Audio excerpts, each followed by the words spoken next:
Here we go. Washington Redskins, 49ers.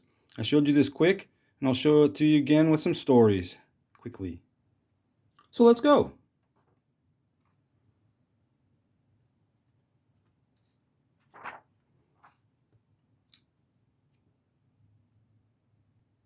Hall of Famers for the 49ers are Y.A. Tittle, Joe Perry, Leo Nomalini, John Henry Johnson, Hugh McElhaney, Bob St. Clair. Now let's meet your 1955 preseason Washington Redskins. First up, college legend Vic Janowitz. First, we'll swing by the Niners team.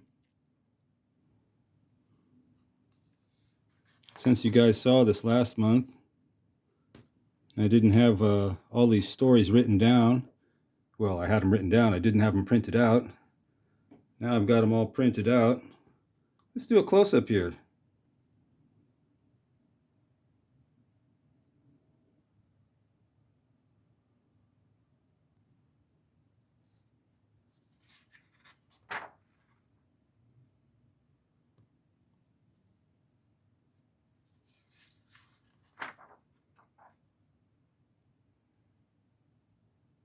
Let's try that again. Vic Janowitz up first. Vic Janowitz, Ohio State, said to be one of the greatest all-around college football players of the era. The 1950 Heisman Trophy winner as a junior, unanimous All-American, UPI Player of the Year, MVP of the Hula Bowl and the East-West Shrine Game. Buckeyes retired his number 31, and he's in the College Football Hall of Fame. A true triple threat. Besides a great runner, he could pass and block. Played on both sides of the ball, as well as punting and kicking for the Buckeyes. Vic passed on pro football to play pro baseball and was the first Heisman Trophy winner to play professional baseball. The other, Bo Jackson. Vic was drafted by the Pittsburgh Pirates in 1953 and would spend 2 seasons riding the Bucs bench. He has a few baseball cards as well as football cards, and they are not cheap, especially his 1951 Magic card that shows him in his Buckeye uniform.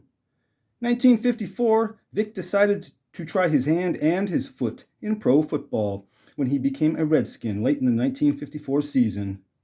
He would be the club's starting halfback in 1955, his only full season in the NFL. Vic Janowitz's football career was cut short because during the Redskins' 1956 training camp, Vic was in a bad car accident, leaving him partially paralyzed with severe brain injuries, which ended his career as an athlete. He would eventually make a full recovery and become an Ohio State Buckeye announcer. His 1955 Bowman and 56 Tops used this image you are looking at. Gene Brito, Loyola, was the first team All-Pro 4 seasons in a row, with this season his first. One of the 80 greatest Redskins and is in the Ring of Honor. Gene passed away at the age of 39 from ALS. Joe Scudero, nicknamed Scooter, halfback, played behind Ollie Matson at USF. Joe Scudero led the NFL in kick returns in 1955.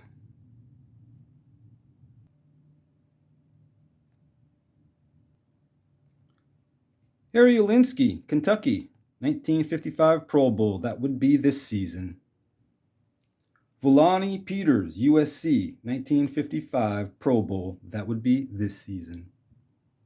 Jim Monachino, Cal, halfback, his only season with the Skins.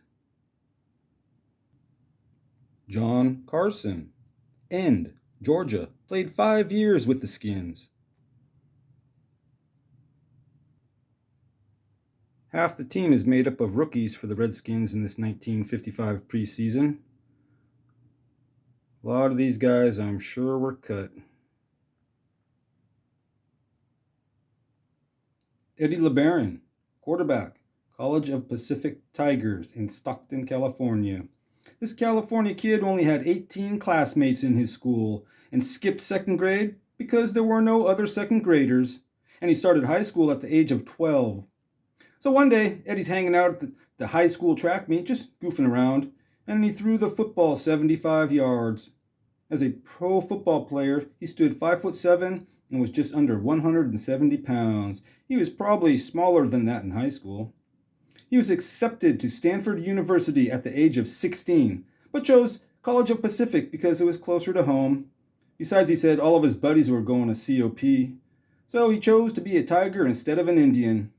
A very elusive quarterback because of his speed and small size, he was great at hiding the ball and then throwing deep. Eddie rewrote the COP record book under Hall of Fame college coach Amos Alonzo Stagg. Eddie was All-American in 1949. The team went 11-0, and they led the nation in total offense with over 500 yards a game and set the single-season points record with 575. Not only an All-American quarterback, Eddie played safety every game and was the team's punter and kicker. His number 40 jersey is retired by the College of Pacific Tigers. At the age of 18, he enlisted in the Marine Reserves, becoming a platoon rifle commander. After training, he went back to college life. Time passes. College is growing great. You get invited to play in the East-West All-Star Shrine Game, not far from your home at Kezar Stadium. So you head up to San Francisco to get ready for the game.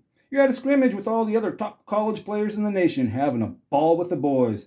Then somebody pulls you aside and says he needs to talk to you. Usually that's not a good thing. And this is one of those times. This person tells you that you have been called up to active duty. Eddie knew it was a possibility, but still it had to be a shock to the senses. One day you're on a football field. Next thing you know, you're asked to put back on your military uniform and wear a different helmet. Eddie LeBaron would be voted the outstanding player in that Shrine Game. He also quarterbacked the College All-Stars in their upset victory over the back-to-back NFL champions, the Philadelphia Eagles, before leaving to fight in the Korean War. Eddie LeBaron would become a first lieutenant Marine and fought in many battles, 7 months on the front line, twice wounded at the Battle of Punch Bowl, taking shrapnel in his arm and leg. He received the Purple Heart, and he is a Bronze Star recipient with a Combat V, Valor, and Heroism.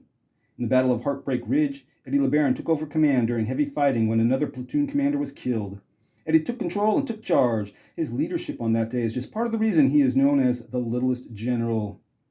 After serving his country and back in the States, he took over at quarterback for future Hall of Famer Sammy Baugh 5 games into his first season. And would play 7 seasons with the Redskins.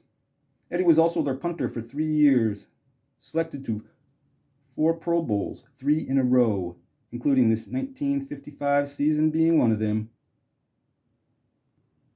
Eddie continued working towards his law degree while he was playing ball, and in 1958 he was the top-rated quarterback in the NFL, leading the league in passing. Yet, after the season, Eddie said it was no longer fun, and at the age of 30, law degree in hand, he retired and moved his family to Midland, Texas, to start his law practice. But in 1960, he was talked out of retirement by Tom Landry when the Dallas Cowboys bought Eddie's rights and would make him the first starting quarterback in Cowboys franchise history. Eddie scored the club's first touchdown and set an NFL record for the shortest touchdown pass in history from the 2-inch line. The Dallas Cowboys didn't win a single game that first season, and even though he only started 6 games for the Cowboys in 1962, Eddie LeBaron made the Pro Bowl. It was his last. He retired for good after the 1963 season. Eddie LeBaron got hammered during his time in Dallas with that weak squad they put out. Coach Tom Landry said that himself. Coach Landry also said, "The worst thing I ever did for Eddie was talk him out of being a lawyer in Midland." Eddie LeBaron is in several halls of fame, the College Football Hall of Fame being one of them. Okay, let's all sing it together. Hail to the Redskins. Nah, I won't. We'll finish off this episode with a nice shot of Sammy Baugh in front of the Capitol.